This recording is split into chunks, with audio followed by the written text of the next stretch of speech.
It's a bizarre day in the world of Magic the Gathering. Wizards of the Coast has released more Aetherdrift spoilers, and these cards are some of the most ridiculous and overpowered nonsense I've ever seen. Magic. I am a wizard! History. I'm an old wizard! The magic historian. My bones hurt. Greetings, owners of fine luxury cardboard rectangles, my friends.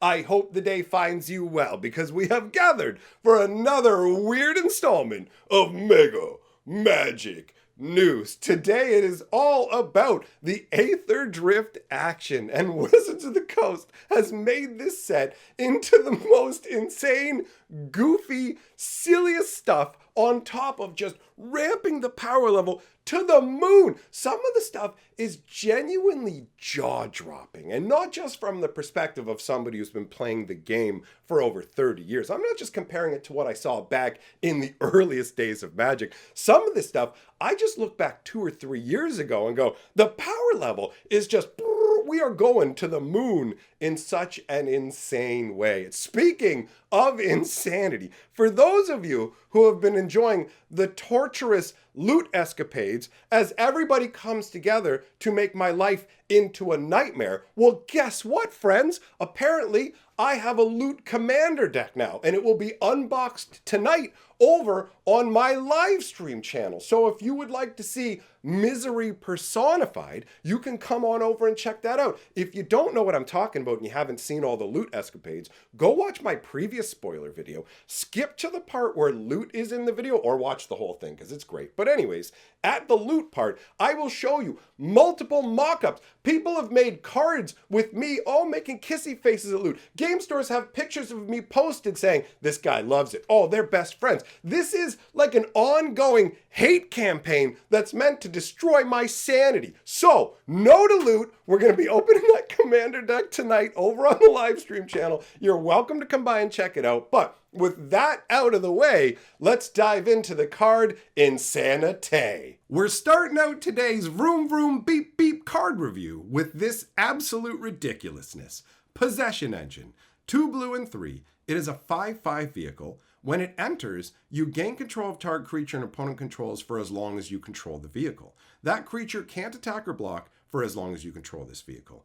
And it has Crew 3. Let's talk about the weird flavor on it first, because I find the mechanics to actually be pretty interesting. From a flavor perspective, this card is nightmarishly ridiculous. You've got the car steering down the road, Mad Max style, explosions going off, guys flying by in the air. Like, this is clearly meant to give you that Mad Max vibe, which does not feel at all like Magic the Gathering. So not a big fan of that aspect overall. Surprise, surprise. But the mechanical concept of the card, where essentially you're stealing your opponent's creature, but you're placing the restrictions on it that it can't attack or block. Normally, not being able to attack or block is in the domain of white and applied to your opponent's creatures. So having it applied to your own creatures as a side effect of stealing one is a very different concept. And I like the way that it works with the crew ability as well, where you say, hey, if I take a creature with power 3 or bigger, I can actually get this vehicle rolling. And if the vehicle gets destroyed, then guess what? You get your creature back. You essentially have its soul returned to you. So if you were to reskin this into a different flavor concept, I would be a huge fan of this. It definitely doesn't feel overpowered. There's a way to get your creature back, and it can also just be used to take a creature out of the way. If you just want to essentially use it almost as a pseudo pacifism, you can just go, boom, let me take your guy over onto my side, right? So interesting card design. Just, I could definitely benefit from a reskin on this one. Moving on, we've got Voyager Glide Car. This feels like the Tau from Warhammer. 1 white for a 2/3 vehicle. When it enters Scry 1, tap 3 other untapped creatures you control. Until end of turn, this vehicle becomes an artifact creature and gains flying. Put a +1/+1 counter on it. Crew 1. So this is an unassuming card from the surface. You look at it and go, okay, I put it out, I get to scry for 1, but you only have to crew it for 1 to get it going. It's a 2/3 already, and then you can actually use your other guys to boost it up as well permanently. So I could see this thing running away with games. The flavor of it is very strange, though. I'm not sure what's going on behind. You've got this road with the little rockets coming down it. I guess this is a part in the race where they're leaping through the air. Again, this is one that feels decidedly not Magic the Gathering to me at all. This is another absolutely ridiculous concept. And let's be real, Aetherdrift is loaded down with this kind of stuff. Then we've got Market Back Walker. Double X. This creature enters with X +1/+1 counters on it. 4 mana, put a +1/+1 counter on this creature. When this creature dies, draw a card for each +1/+1 counter on it. So obviously, compared to other walkers like the Hangerback Walker and things like that, this one doesn't feel as broken. This is a gigantic, essentially, marketplace that wanders along on weird little mechanical legs. This one is ridiculous, but it actually feels more along the lines of what you would see in a Magic the Gathering style world that has a certain level of technology where, yeah, it's kind of got weird little insect legs that it moves. It definitely feels more like a construct than a futuristic robot. And the idea of this marketplace that just travels around and gets bigger that you can send into battle is kind of amusing, right? So it says, many of the inventions built to fight the Phyrexians have since been repurposed for civilian use. Overall, this card doesn't feel too busted to me, right? It doesn't feel like you're really going to be able to abuse it straight out of the gate in crazy ways like some of the other Walker action we've seen, but who knows? Maybe somebody will come along and prove me wrong on that. But I find this one to be a pretty funky design.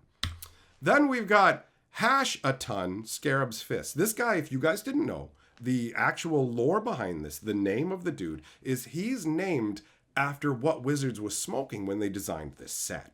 So 1 black, 1 white for a 1/3 legendary zombie wizard. Whenever you discard a creature card, you can pay a blue and 2. If you do, create a tapped token that's a copy of that card, except it's a 4/4 black zombie. The flavor text says, I served the scarab in an age long past in another form under another name. No matter their visage, I serve. This is actually really cool from a flavor perspective. This is based in the world of Amonkhet, and if you didn't know, basically, Nicol Bolas subverted the entire world of Amonkhet and turned it into an undead warrior factory so that he could have a massive army to essentially take over the multiverse. That was his long-term plan, right? So that was the army he launched to take over in War of the Spark. We're coming in! And the idea was, instead of a regular, mindless, shambling undead, the undead were actually sheathed in Lazotep. You can see that in the artwork here. And as a result, they maintained their intelligence and their capabilities, and it turned them into 4/4s. So this is literally a dude who is bringing the same process, but now not under the guidance of Nicol Bolas. And that's why you get to make a tapped token that's a copy of the card that you're pitching, and it's a 4/4 instead of what its original stats were. So to me, excellent nod to the world of Amonkhet and very cool flavor. Also, want to point out, take a look at the expansion symbol on the cards we're talking about, because some will be commander cards and some will be in the main set. The little shield with the checkerboard pattern is the commander decks, all right? Moving on. We've got Full Throttle. This is such a goofy card. 2 red and 4 for a sorcery. After this main phase, there are 2 additional combat phases. At the beginning of each combat this turn, untap all creatures that attacked this turn. So now it's just straight up, hey, we're stacking 2 extra attacks on with our spells. Back in the day, it was like, pay 4 mana, you get 1 extra combat phase. Now, the wording on this is weird, because if you look at the top part, it says, after this main phase, there are 2 additional combat phases. So what happens if you actually play this anytime other than like a main phase, right? How does this go? What happens if you play this during your opponent's turn at instant speed during their main phase? There are 2 extra combat phases. It's weird because normally cards like this will say after your next main phase. They specify, whereas this one looks like it has to be cast during a main phase. It may be errated by Wizards because we've seen actually there are some text errors on Aetherdrift cards, so we still have to wait and see. But the artwork is ridiculous. You've got Sita and Chandra. It's unclear whether they were originally meant to be in the artwork together. It's also really unclear whether Loot was meant to be there with Chandra, because when you look, Loot is like popping up out of Chandra's shirt. But if he is, where is Chandra's actual body, right? Like, she must have literally no rib cage and just have a broomstick back there holding the top half of her up, because her entire body is gone from the perspective of this artwork. It really feels like they just shoved Loot in there, painted a Loot head, just straight up on there. Loot is pretty much the worst thing to ever happen to Magic. Let's be real. At least so far. Who knows? Maybe they'll find a way to top it. Also, as a fun little note, look at this. You wanted a fight. Now you've got two. Well, I mean, if we're getting technical, you have one combat phase in your turn normally. This gives two more. So you actually have 3 fights. So even the flavor text is goofy for this. What are you going to do, right? Next card is Elvish Refueler, one of the few uncommons that made it into the video because they have genuinely interesting abilities. 1 green and 2 for a 2/3 Elf Druid. During your turn, as long as you haven't activated an exhaust ability this turn, you can activate exhaust abilities as though they hadn't been activated. So normally, you can only use an exhaust ability once for the entirety of the game. I mean, obviously, if you flicker a creature and bring it back, you can do it again. But if you just put out a creature, do nothing else, and it sits on the board, it can only use its exhaust ability one time. But this way, you can reuse an exhaust ability over and over. Only once a turn. Only once a turn. You have to do it as your absolute first move, but that is a pretty amazing ability. And she has an exhaust ability tucked in there as well for a green and 1, where you put a +1/+1 on her. So just on her own, she can keep growing bigger and bigger and bigger. The artwork just kind of feels like the old Kaladesh mostly, right? She's got that big Aether vial of stuff on her back there, but ultimately this really doesn't feel that far outside of what we've already seen for Magic, right? So this one doesn't feel that ridiculous from a flavor perspective, but the power level on this uncommon does feel ridiculous, right? This falls into the almost overpowered, but it is just an uncommon and only lets you do it once a turn. Then we've got Etheric Amplifier. This is busted. This is crazy. A 3 casting cost mana rock that taps for a mana of any color. 4 and tap it, choose 1. Activate only as a sorcery. Double the number of each kind of counter on target permanent, or double the number of each kind of counter you have. This is insane to me. Mana Rock's just getting better and better. Clearly Wizards just keeps laying the juice out there. This is just a constantly repeatable effect that not just benefits your permanents, but if you have counters, like, energy counters, you can double them. I mean, obviously you don't want to do this if you've been poisoned, unless you hate yourself, right? So this is absolutely bonkers. I feel like this wasn't originally intended to be a mana rock looking at the artwork. This looks like one of the inventions from the Inventors Fair in the original Kaladesh setting, but they just had it kicking around and went, okay, make something with it. So, I mean, I could be wrong about that, but it definitely doesn't feel like a normal mana rock piece of artwork, right? This feels so overpowered to me. This is busted. Moving on.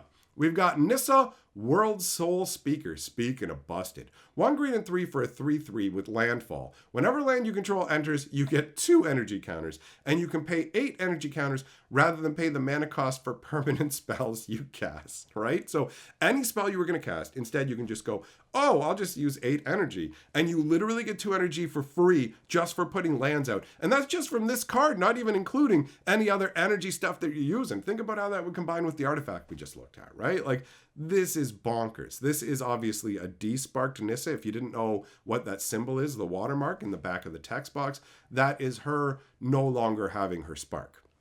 Zendikar still seems so far off, but Chandra is my home. So sweet. Honestly, actually, in terms of the artwork, I really like this. Nissa looks really solid here. I enjoy the kind of like wooden antlerish breastplate action that's going on there. That's funky. And just the energy of the wind that's flowing there, making her massively long hair just kind of woo, flying out there. It's just got a good vibe to it. I like it. It feels like Magic the Gathering artwork as well. So everyone that does that kind of feels like a breath of fresh air to get away from the beep, beep, vroom, vroom. Moving on. We've got Territorial Aetherkite. 2 red and 4 for a 6/5 flyer with haste. When it enters, you get 2 energy counters. Then you can pay 1 or more energy. When you do, this creature deals that much damage to each other creature.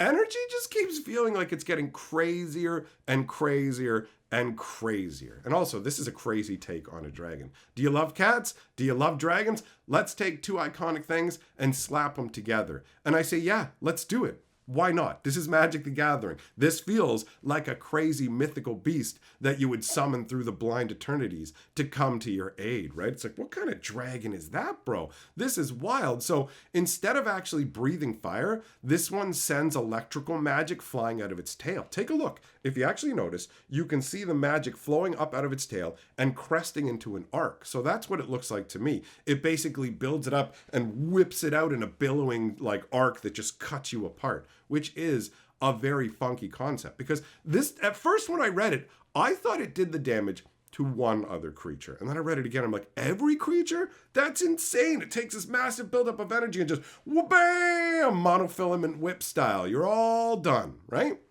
Funky design. Moving on. We've got Thopter Fabricator. 1 blue and 2 for a 4/4 flying vehicle. This is ridiculous looking. Whenever you draw your second card each turn, create a 1/1 colorless Thopter artifact creature token with flying, and it crews for 2. So after you've drawn a few cards, you're going to be able to crew it with the actual Thopters that it creates, which is a very weird idea. Every camera had a backup, and every backup had a backup, and every backup's backup had a backup too. Oh, yeah. Because when I read that, that definitely screams Magic the Gathering to me. Everything about this card, like the flavor, this goofy elephant flying on a big dumb butterfly Thopter thing, and all the Thopters around him. Like, I hate this. I absolutely, like the flavor text, all of it, man. This is exactly what I don't want. This is peak ridiculousness. And then you've also got the roadway underneath with all the cars zipping by, and this does not feel at all like Magic the Gathering. You're like, look though, they're flying over Kaladesh though. Come on, man. All right. Then we've got Temet Nectaman's Will. A black, a blue, a white, and 2 for a 4/4 legendary zombie wizard with vigilance and menace. Whenever you attack, draw a card, then discard a card. Whenever you draw a card, zombies you control get +1/+1 till end of turn. Each time he glimpsed oblivion, he learned another lesson. How awesome is that? That kind of concept that you can do with the undead specifically, right? I like the last flavor text. This flavor text, oh, double thumbs up, bro. I just love it. Just the concept, glimpse oblivion all by itself is such an evocative phrase, right? Learning from it, yeah. I mean, you would learn a lot staring into the unending abyss of oblivion. And the artwork's got this like hopeful, we have overcome the whole situation that we had going on with Nicol Bolas, right? Where now Amonkhet is free and we are in charge. He's just got like this excellent regal bearing. I really vibe on this card. Then we've got Muraganda Raceway. This is both ridiculous and overpowered. So it's a land that's got start your engines, tap for colorless, max speed, tap for 2 colorless. It's not legendary. You can literally play with 4 of these things.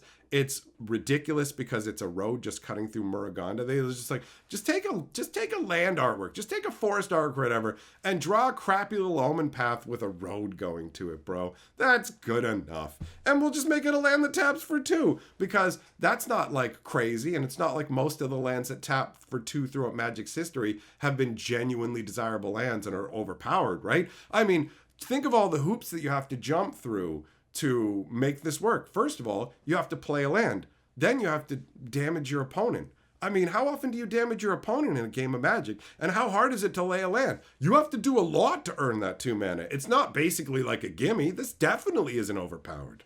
All right, moving on. We've got Rampaging Aetherhood. 1 green and 4 for a 4/4 Snake Hydra with Trample and Ward 2. At the beginning of your upkeep, you get an amount of energy equal to this creature's power. Then you can pay 1 or more energy. If you do, put that many +1/+1 counters on this. This thing is wild. It generates a ton of energy, and it's got its own built-in doubling season, but it's scalable. You can literally go, oh, look, he's 4, so I get 4 energy. I'm going to spend all 4 energy right now and make him into an 8/8. If you have other energy, you can literally use that. Or you can just go, oh, I got 4 energy. I'm going to use 2, grow 2 extra heads on him. Now he's a 6/6. I'll get 6 energy next turn. Bro, this is a card that's going to run away so fast on top of being an energy enabler. And I like different variations of Hydras. I really enjoy different concepts that way where they mishmash. Like the Goose Hydra from Eldraine was such a cool concept that I never would have expected, right? So always happy to see interesting new Hydras, and this straight up just feels like a regular Magic the Gathering card from a flavor perspective, right? Next, we have Sabsunin Luxa Embodied, one of the new gods of Amonkhet. 1 blue, 1 green, and 3 for a 6/6 legendary god with reach, trample, indestructible. Sab can't attack or block unless it has an even number of counters on it. At the beginning of your first main phase, put a +1/+1 counter on Sab. Then if it has an odd number of counters on it, draw 2 cards.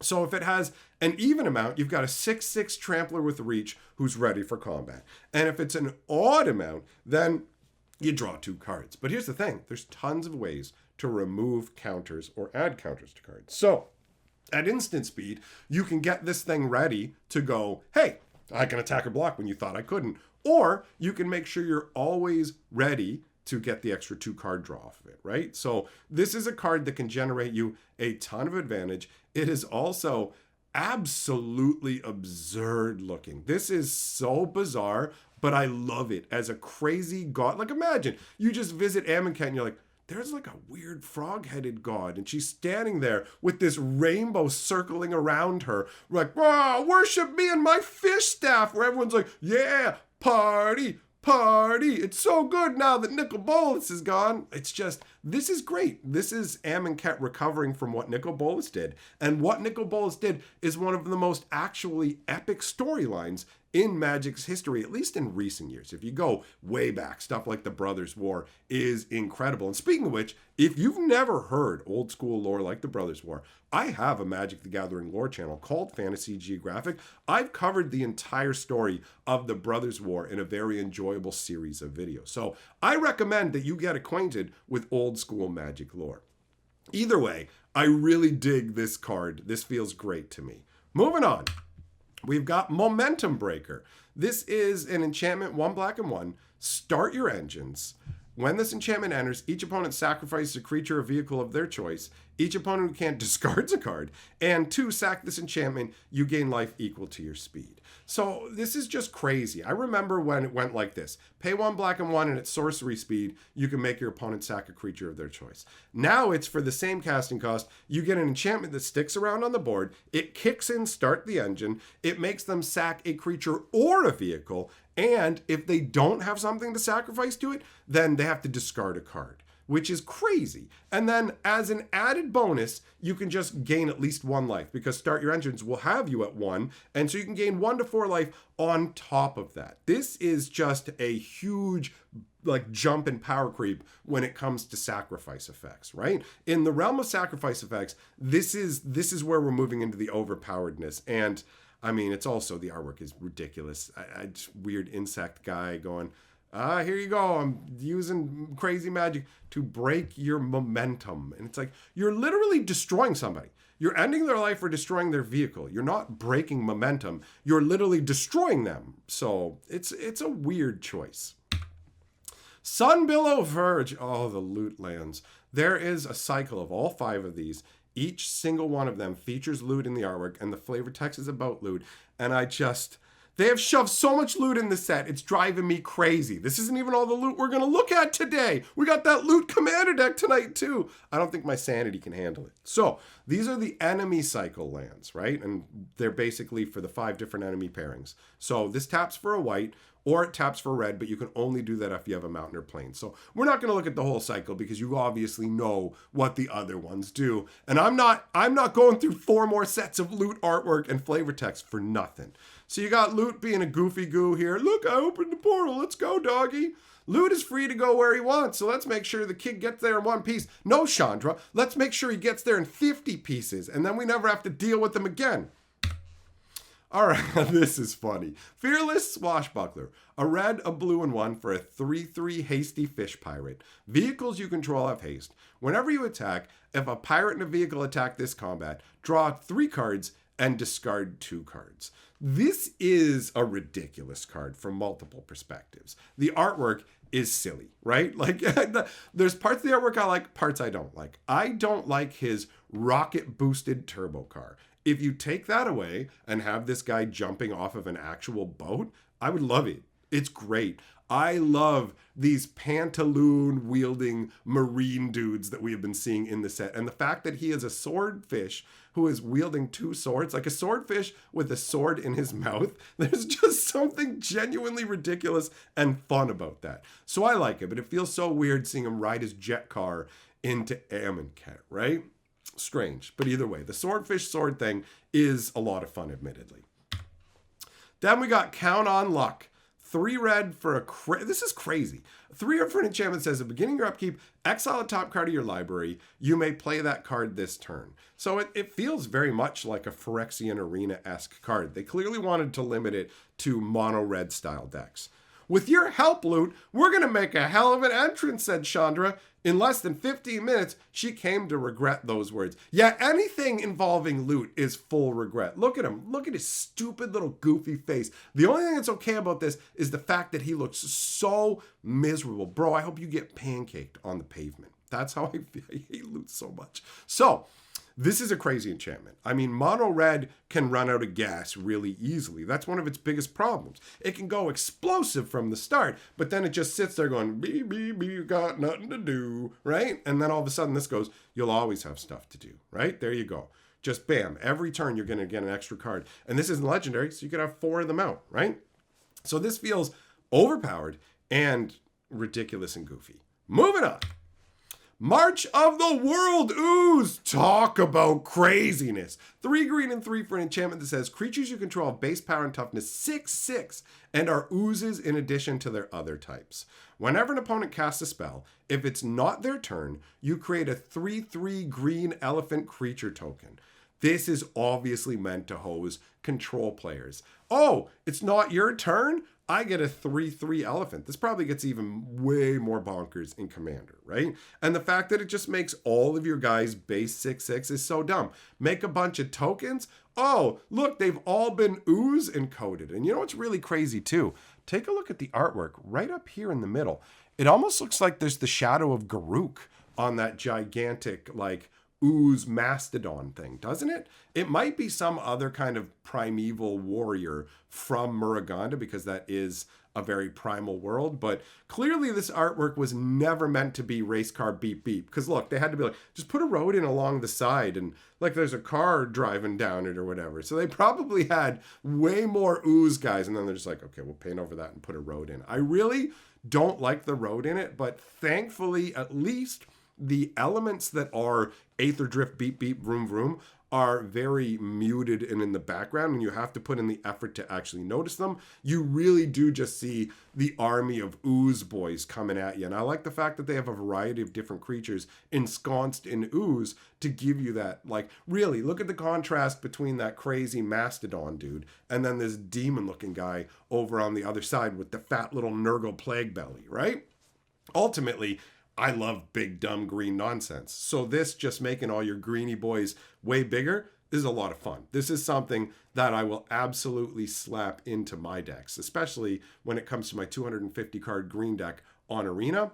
I'll put it in. It might end up being too slow, who knows, but the satisfaction you get from having it out, absolutely worth it, you know? So, that ends up all the spoilers, which means we're done here. Thanks for coming and hanging out with me, my friends. Big shout out to my patrons. And if you're ready for tonight to see some absolute insanity where I show off my Loot Commander deck, then I invite you to come on over to my live stream channel where we'll be taking a look at my Loot Commander deck, because there's no peace for me. There's no rest for a hatcher, is there? All right. Anyways, that's it for this video. Go enjoy some more stuff on this channel or just life in general. I will see you next time or tonight in that terrible live stream. Bye for now.